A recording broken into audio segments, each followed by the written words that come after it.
برادران عزیز وہ آیت ہمارے سامنے آ جاتی ہے کہ جہاں پروردگار عالم نے دستور تبلیغ دیا کہ کس طرح سے تبلیغ کرنی ہے. ذرا سا ان آیتوں کے اوپر اس آیت پہ خاص طور پر توجہ کیجیے گا. یہ سورہ نحل قرآن مجید کا 16واں سورہ ہے اور اس کی آیت کا نشان ہے 125. آخری آیتوں میں آپ کو یہ ملے گی کہ جہاں پروردگار عالم یہ ارشاد فرماتا ہے ادعو اے حبیب بلائیے الی سبیل ربک اپنے رب کے راستے کی طرف ان کو بلائیے.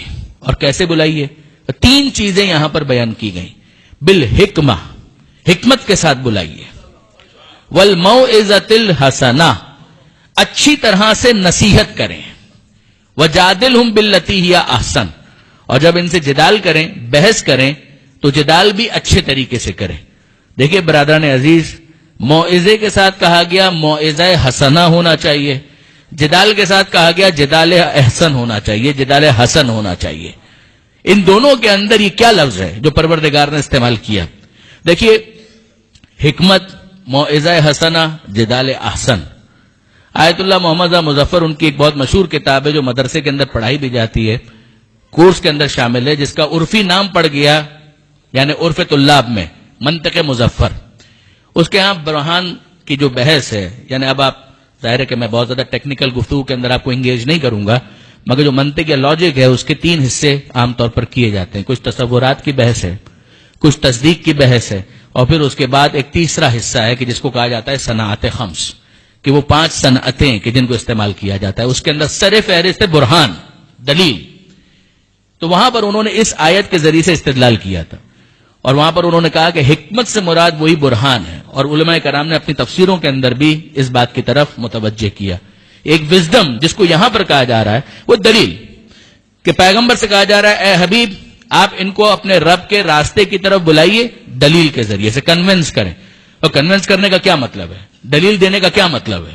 دلیل دینے کا یہ مطلب ہے کہ باقاعدہ جس طریقے سے منطق کے اندر شکل اول بنائی جاتی ہے, صغرا اور کبرا اور پھر نتیجہ, اگر اس طرح سے انگیج کیا جائے اور افلاطون والا انداز اختیار کیا جائے, سقراط اور بقراط والا انداز اختیار کیا جائے, یا زمانے موجود کے اندر جو فلسفیوں کا طریقہ کار ہے, تو یقین جانیے کہ عام انسان جو ہے وہ تو فوراً ہی نا امید ہو جائے گا. وہ کہے گا کہ اس کا مطلب یہ کہ یہ سبجیکٹ میرے لیے نہیں ہے. جب دلیل کی بات کی جاتی ہے اس سے یہ مراد نہیں ہے. دلیل کا مطلب یہ ایک ایسی دلیل ہو کہ جس کو ایک عام انسان بھی سمجھ سکے. جو شخص اپنے فہم و فکر کے ساتھ اپنی سطح کے ساتھ آئے اس کے مطابق اس کو دلیل فراہم کی جائے. لہذا پیغمبر اکرم کا یہ جملہ بھی ہے کہ ہم گروہ انبیاء کو اس بات پر مامور کیا گیا ہے ان نکلم علی قدر عقول الناس, کہ ہم لوگوں کی عقل کے مطابق گفتگو کریں, ان کے لیول کے مطابق ان سے گفتگو کریں. مجھے بہت پسند ہے پیغمبر اکرم کا ایک تبصرہ. پیغمبر اکرم کے سامنے ایک بوڑھی عورت, اور یہ بالکل علم کلام کے بدیہیات میں سے ہے کہ ایک بوڑھی عورت ہے, اس کے سامنے کسی نے سوال کر دیا. اس کو سننے کے بعد جو جواب اس بوڑھی عورت نے دیا تو پیغمبر اکرم مسکرائے. آپ جانتے ہیں پیغمبر اکرم کے اخلاق میں تھا کہ پیغمبر اکرم قہقہا نہیں لگایا کرتے تھے, پیغمبر اکرم مسکرایا کرتے تھے. پیغمبر اکرم اتنا مسکرائے کہ پیغمبر اکرم کے دندان مبارک وہ ظاہر ہو گئے, لوگوں کو نظر آنے لگے. یعنی مسکراہٹ کے اندر ایک انٹینسٹی ہے. وہ بات کیا تھی؟ اس بوڑھی عورت کے سامنے کسی نے سوال کر دیا کہ تم اللہ کو مانتی ہو, خدا کو مانتی ہو؟ کہا کہ ہاں بالکل مانتی ہوں. اب آپ اندازہ کیجئے وہ معاشرہ جو جاہلیت زدہ معاشرہ ہے, جن کے مردوں کے اندر اتنی جاہلیت پائی جاتی ہے, ان کی عورتوں کا کیا حال ہوگا؟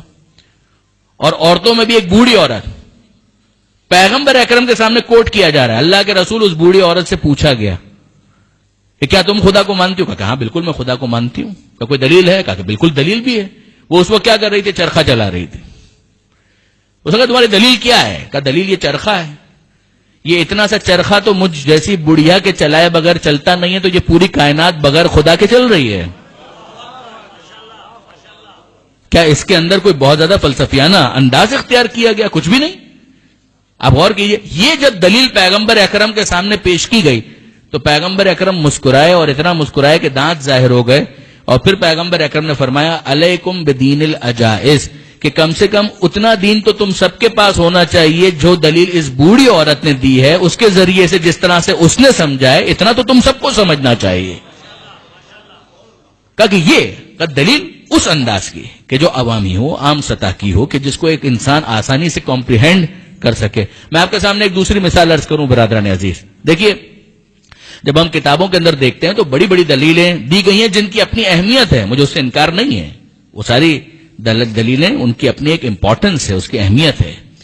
مگر دیکھیے کہ اگر مثلا یہ کہا جائے برہان نظم، برہان تمانو، اور مثلا یہ کہا جائے دلیل مابل امتیاز مابل اشتراک، تو ظاہر ہے کہ اتنے نوجوان جو یہاں پر بیٹھے ہوئے وہ سب مجھے گھور کر دیکھنے لگیں گے کہ مولانا کو کیا ہو گئے، کیا باتیں کرنا شروع کر دی انہوں نے. آپ نے غور فرمایا امیر المومنین حضرت علی ابن ابی طالب علیہ الصلوۃ والسلام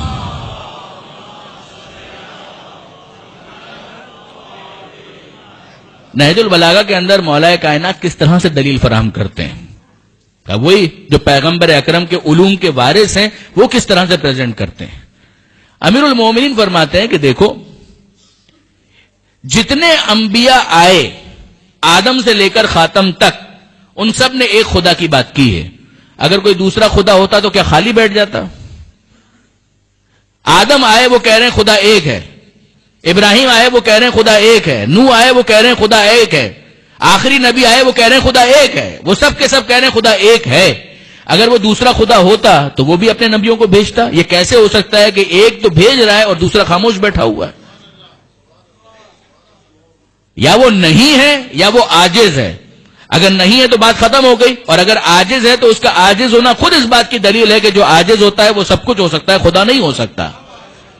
آپ نے غور فرمایا یہ دلیل پیش کرنے کا وہ انداز جو معصومین کے ذریعے سے ہم تک پہنچا. اب آئیے اس کے بعد دوسری چیز جو وہاں پر بیان کی گئی وہ کیا ہے؟ حکمت کے ذریعے سے کا موعظہ حسنہ، کہ اچھی طریقے سے نصیحت کرنا. اور تیسرا کیا ہے؟ کہ جادلہم باللتی ہی احسن، بحث بھی اگر کرنی ہے تو اچھی طریقے سے بحث کرنی ہے. کیا مطلب؟ ایسی بحث کہ جس کے اندر حسن ہو، بیوٹی ہو. ایک وہ انداز ہوتا ہے کہ جس کے اندر اس بات کی کوشش کی جاتی ہے کہ سامنے والے کا کریکٹر ایسیسینیشن کر دیا جائے، لیگ پولنگ کی جائے، تو اس کو یہ احساس وہ آفینڈڈ فیل کرے گا. تو بات اگر صحیح بھی ہوگی تو وہ مانے گا نہیں، دل دور ہو جائے گا. آپ غور فرمائیے گا کہ ان سے اگر بحث بھی کرنی ہے تو اس طرح سے بحث کرو جو جدال احسن ہو. ایک ہوتا ہے چڑھائی کرنا، چھا جانے کی کوشش کرنا، اسلام اس کا مخالف ہے.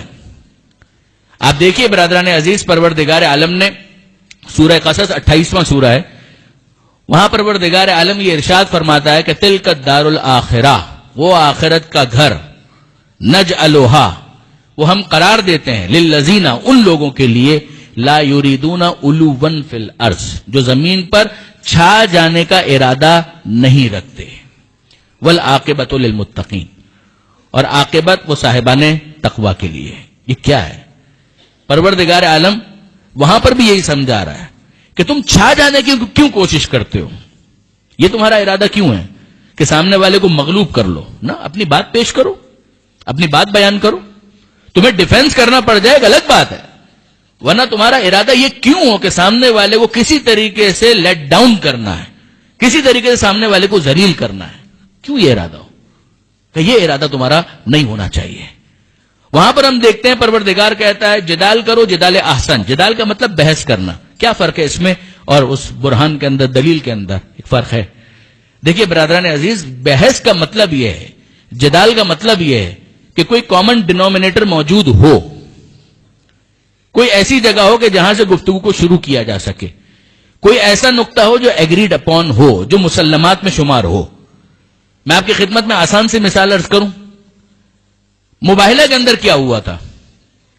پروردگار عالم نے جو آیتیں نازل کی ہیں سورہ آل عمران کی، اگر آپ ان کو دیکھیں، نصارہ نجران آتے ہیں، پیغمبر اکرم کے سامنے سوال کرتے ہیں، پیغمبر اکرم قرآن کی آیتوں کی روشنی میں ان کو جواب دیتے ہیں. ان کے اعتراضات میں سے ایک اعتراض یہ تھا نا کہ بھائی عیسیٰ علیہ السلام کا باپ کون ہے؟ کیونکہ کوئی ان کا باپ نہیں ہے، لہذا پروردگار عالم معاذ اللہ ان کا باپ ہے. آپ غور کیجئے، اگر یہاں پر لیٹ ڈاؤن کرنا ہو تو کتنی گنجائش موجود ہے؟ اگر سامنے والے کو، فریق مخالف کو ذلیل کرنا ہو تو کتنی گنجائش موجود ہے؟ بہت کچھ ایسا کہا جا سکتا ہے کہ جس سے وہ بالکل آفینڈڈ بھی فیل کرے گا، مغلوب بھی ہو جائے گا، کچھ بول بھی نہیں پائے گا. لیکن نہیں، اسلام کا یہ انداز نہیں ہے، قرآن کا یہ انداز نہیں ہے. اس موقع پر کیا کہا گیا؟ اس موقع پر کہا گیا اے حبیب ان سے کہہ دیجئے انا مسئلہ عیسیٰ عند اللہ کا مسئلہ آدم، عیسیٰ کی مثال اللہ کے نزدیک آدم کی مثال ہے۔ وہ خدا جو بغیر ماں اور باپ کے آدم کو پیدا کر سکتا ہے، وہ بغیر باپ کے تنہا ماں سے عیسیٰ کو کیوں پیدا نہیں کر سکتا؟ آپ نے غور فرمایا کہ یہ بحث کرنے کا انداز ہے۔ اب یہ بات کس سے کہی جا سکتی ہے؟ جو آدم کو مانتا ہو۔ یہ ہے وہ کامن ڈینومینیٹر کہ جہاں سے بات کو شروع تو کیا جا سکے۔ اگر وہ کہے کہ میں تو آدم کو بھی نہیں مانتا، تو ظاہر ہے کہ پھر اس کے سامنے آدم کی مثال پیش نہیں کی جائے گی۔ ایک ہے پیور آرگومنٹ، برہان، دلیل، اور ایک ہے جدال احسن، کہ جہاں پر کوئی کامن گراؤنڈ بنتا ہے۔ جب آپ چین کو اوپر کرنا چاہتے ہیں تو ظاہر ہے کہیں نہ کہیں نیچے اس کو ملنا چاہیے، اس کے دونوں سرے کہیں ملیں گے تو آپ اس کو کھینچ کر اوپر لا سکتے ہیں، لیکن اگر وہ نیچے ہی نہیں مل رہے تو آپ جتنا اوپر کھینچتے چلے جائیے کوئی فائدہ نہیں ہوگا۔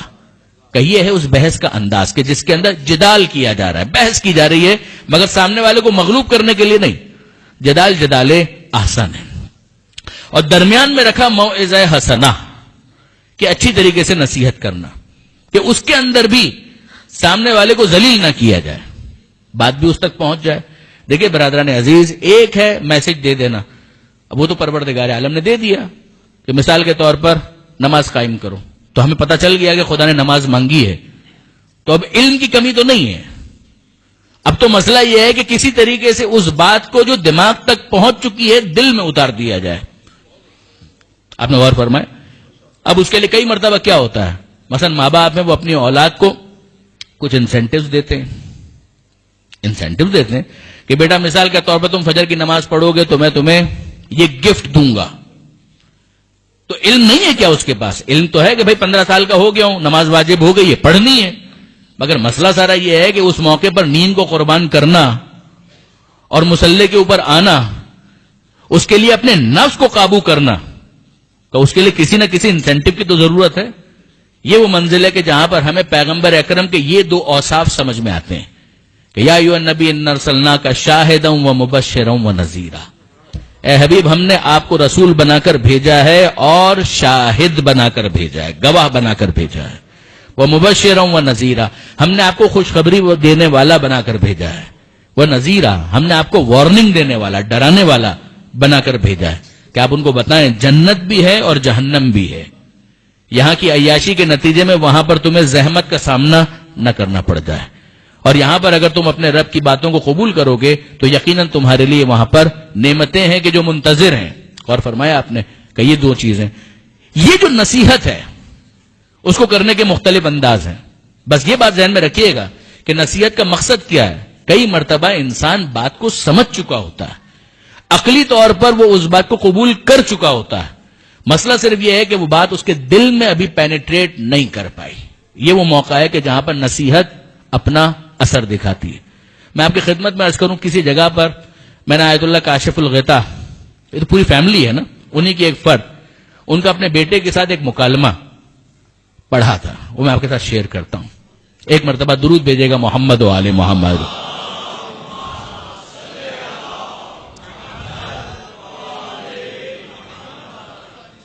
ان کے بارے میں لکھا ہے، اور تربیت ہی کے کسی آرٹیکل میں یہ بات لکھی ہوئی تھی کہ وہ صبح نجف حرم امیر المومنین، اب تو ماشاءاللہ زائرین اتنی بڑی تعداد میں جاتے ہیں کہ میرا اندازہ ہے کہ 50% تو یہاں پر بھی وہ مومنین ہوں گے کہ جنہوں نے کربلا اور عراق اور نجف کی زیارت کی ہوگی۔ پروردگار ہر ایک کو بار بار نصیب کرے۔ تو نجف کا ماحول، اللہ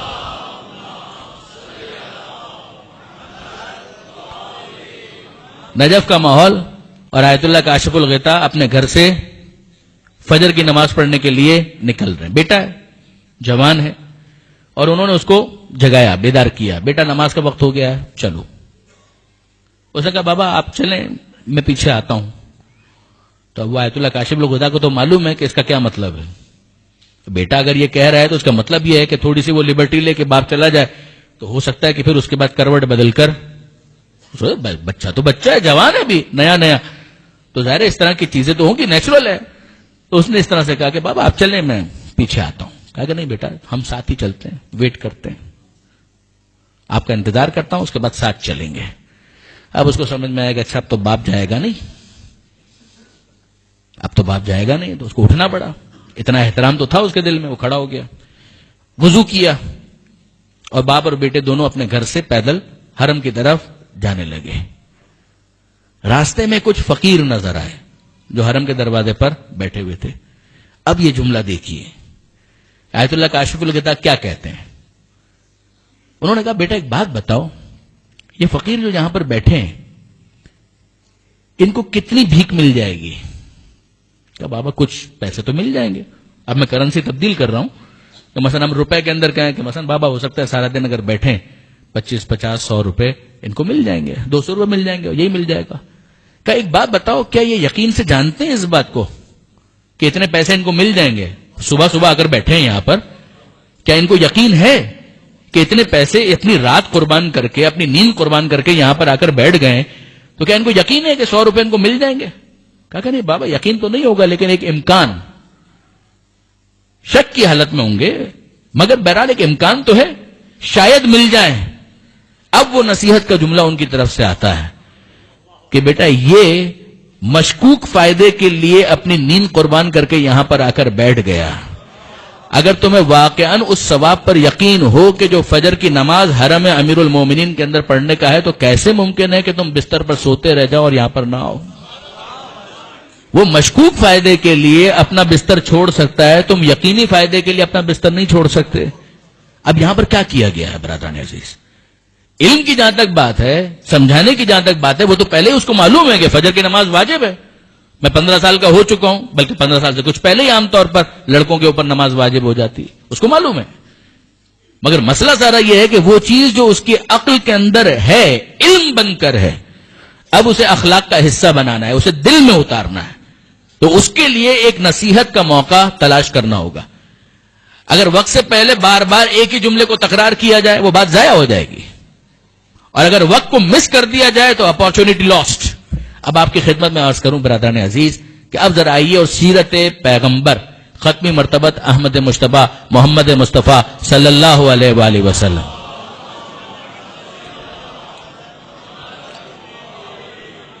حضور کی سیرت کے ان 2 واقعات کی طرف توجہ کیجیے گا اور ہم اپنی بات کو اختتام کی طرف لے جائیں.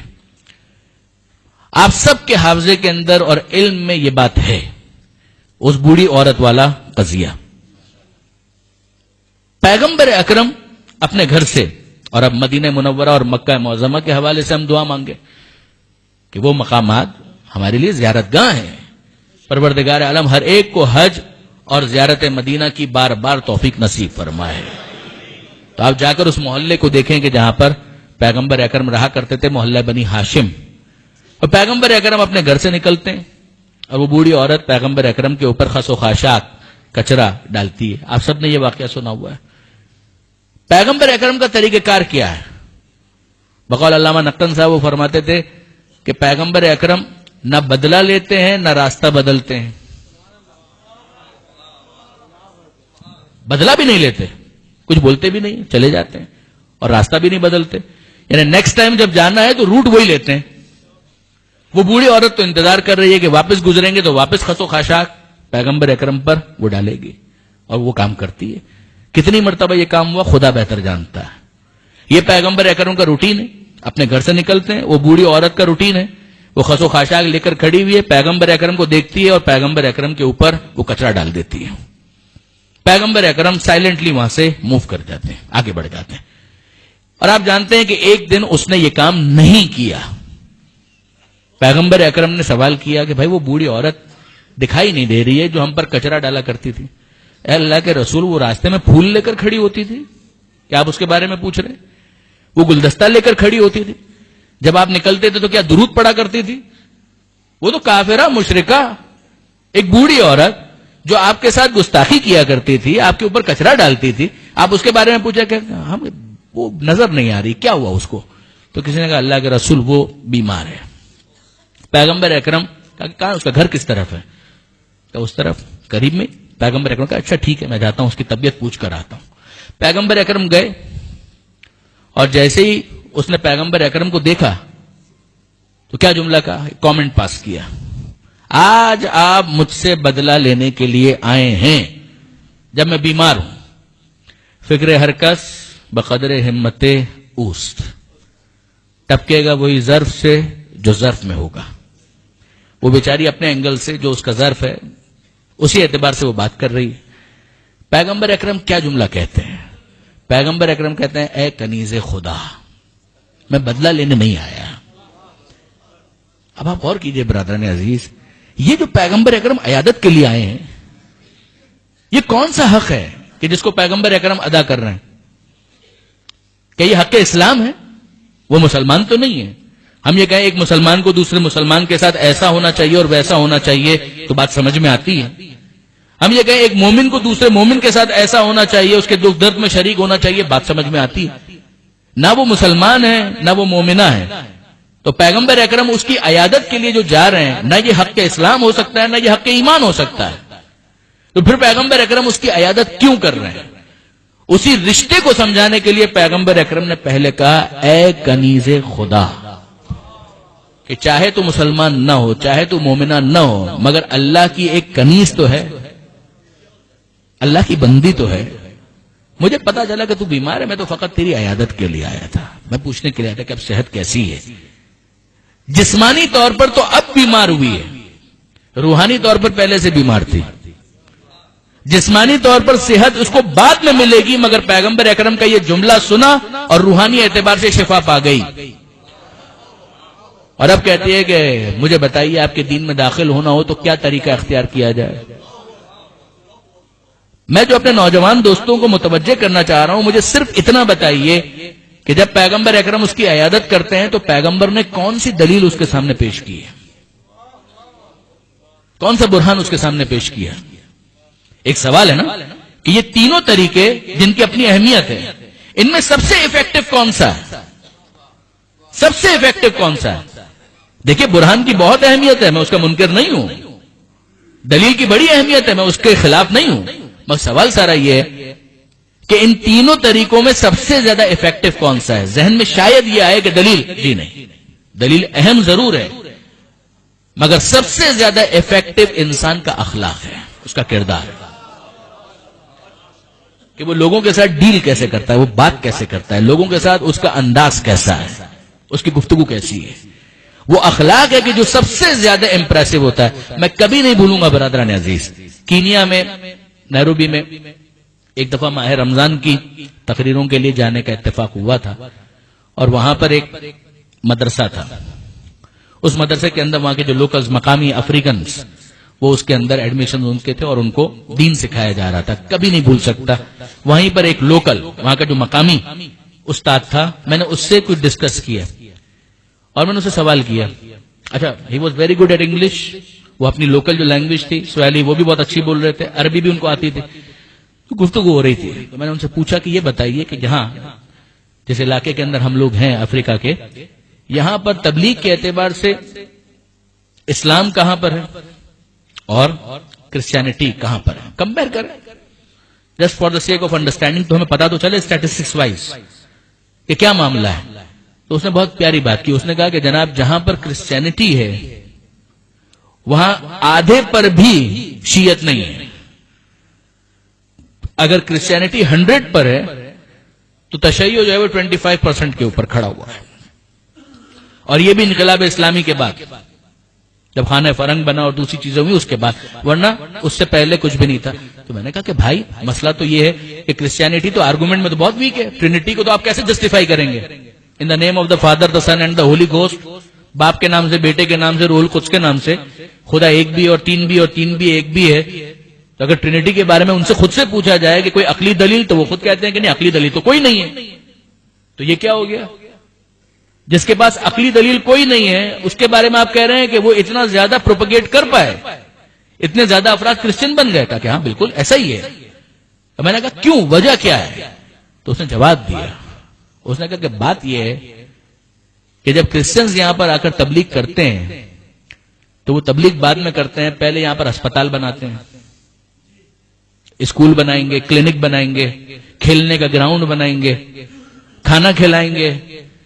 اب مسئلہ ذرا یہ ہے کہ وہ شخص جو بھوکا ہے اس کو دلیل بعد میں سمجھ میں آتی ہے، کھانا پہلے سمجھ میں آتا ہے.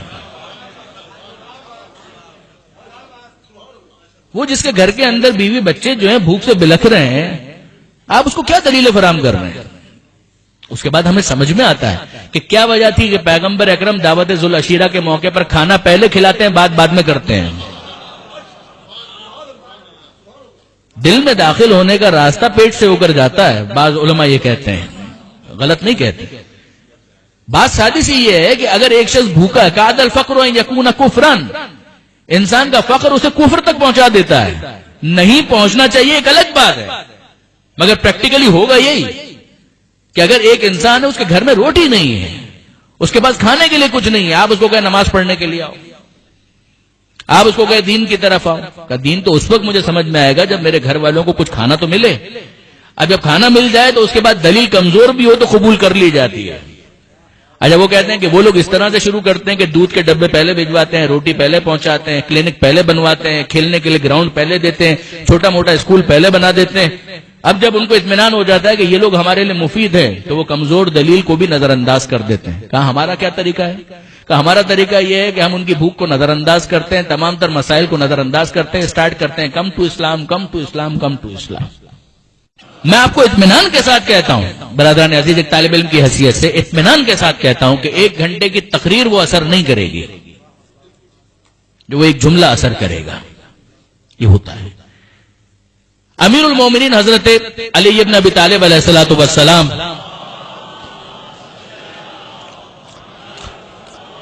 اب یہ بالکل آخری بات اور بات کو ہم مکمل کر رہے ہیں۔ امیر المومنین کے حوالے سے یہ ملتا ہے کہ امیر المومنین پیغمبر اکرم کی سیرت اخلاق، اس اینگل سے بات کو میں اختتام کی طرف لے جا رہا ہوں کہ پیغمبر اکرم کے اس شاگرد اور شاگرد رشید کہ جس نے یہ جملہ کہا کہ انا عبد من عبید محمد، میں محمد کا غلام، ہمارا فخر ہے کہ ہم اس علی کو مولا مانتے ہیں کہ جو رسول کا غلام۔ بہت غور فرمائیے گا، مولا کا جملہ انا عبد من عبید محمد، بلکہ صحیح معنوں میں تو غلامی کا حق بھی علی نے ہی ادا کیا ہے۔ امیر المومنین کسی کام سے کوفہ سے باہر نکلے، یہ مولا کی ظاہری خلافت کا زمانہ ہے، دیکھیے گا باہر نکلے، اور یہ زمانہ فیس بک کا زمانہ نہیں ہے، انٹرنیٹ کا زمانہ نہیں ہے کہ جہاں پر سب کو پتا ہو کہ اس وقت حاکم ہے، وقت کون ہے، نہیں معلوم، نہ کوئی خبریں ہیں، نہ کوئی رسالہ ہے، نہ کوئی اخبار ہے، نہ انٹرنیٹ۔ امیر المومنین باہر آئے کسی کام سے، آن دا وے بیک جب جا رہے تھے کوفہ کی طرف تو راستے میں ایک یہودی سے ملاقات ہو گئی۔ امیر المومنین اپنے آپ کو انٹروڈیوس بھی نہیں کرتے، اپنا تعارف بھی نہیں کرواتے، بس ساتھ چلنا شروع ہو گئے۔ وہ بھی نہیں جانتا کہ یہ اس وقت عرب کا حاکم ہے، خلیفہ وقت ہے، اس کو نہیں معلوم، وہ یہودی ساتھ ساتھ چل رہا ہے۔ ظاہر ہے کہ ایک جگہ وہ آئی کہ جہاں پر دو راہ، اس یہودی کو کسی جگہ جانا تھا اور دوسرا راستہ کوفے کی طرف جہاں مولا کائنات کو جانا تھا۔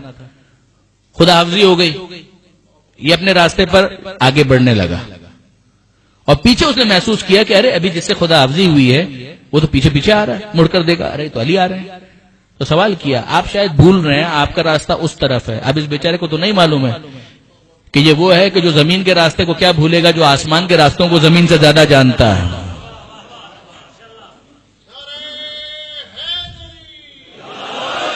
تو مولا نے کہا کہ نہیں میں راستہ نہیں بھولا، مجھے اچھی طرح سے معلوم ہے کہ کوفہ کا راستہ کون سا ہے۔ کہ پھر یہاں پر آنے کا کیا مقصد؟ کہا کہ بات سادی سی اتنی ہے کہ میں جس دین کا ماننے والا ہوں، جس اسلام کو میں مانتا ہوں، ہمارے رسول کا ایک پیغام ہے۔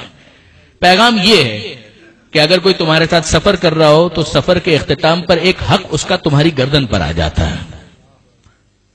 میں تو بس اس حق کو ادا کرنے کے لیے چاہ رہا تھا کہ تھوڑا اور تمہیں کمپنی دوں، مشایعت کروں، پھر اس کے بعد میں اپنی راہ پر چلا جاؤں گا۔ کہا اب مجھے سمجھ میں آیا، وہ یہودی کہتا ہے کہ اب مجھے سمجھ میں آیا کہ اسلام کیسے پھیلا، اسلام کیسے پھیلا۔ یہ ہے وہ کردار کی تبلیغ۔ برادران عزیز، بے شک ادعو الی سبیل ربک بالحکمہ، اے حبیب اپنے رب کے راستے کی طرف بلائیے حکمت کے ذریعے سے، والموعظۃ الحسنہ وجادلہم باللتی ہی احسن، دلیل کی بہت اہمیت ہے، اچھی طریقے سے بحث کرنے کی بڑی اہمیت ہے، مگر یقین جانیے برادران عزیز، یہ جو پروردگار نے کہا ہے نا موعظہ حسنہ، یہ جو خدا نے کہا انک لعلی خلق عظیم، کہ یقیناً آپ اخلاق عظیم کی منزل پر ہے، جتنا زیادہ یہ ایفیکٹو ہے کوئی دوسری چیز اتنی ایفیکٹو نہ ہے نہ ہو سکتی ہے، نہ اس زمانے میں، نہ آج کے زمانے میں، اور نہ قیامت تک کوئی دوسری چیز اتنی ایفیکٹو نہیں ہو سکتی کہ جتنی انسان کا کردار افیکٹو ہوتا ہے. بس اختتام چھٹے امام کے اس جملے پر کرتے ہیں. چھٹے امام یہ جملہ کہتے ہیں کونو دعاۃ الناس الی اللہ بغیر السنتکم، لوگوں کو اللہ کی طرف اس طرح سے بلاؤ کہ تمہیں تمہاری زبان استعمال نہ کرنا پڑے. برحمتك يا أرحم الراحمين وصلى الله على محمد وآله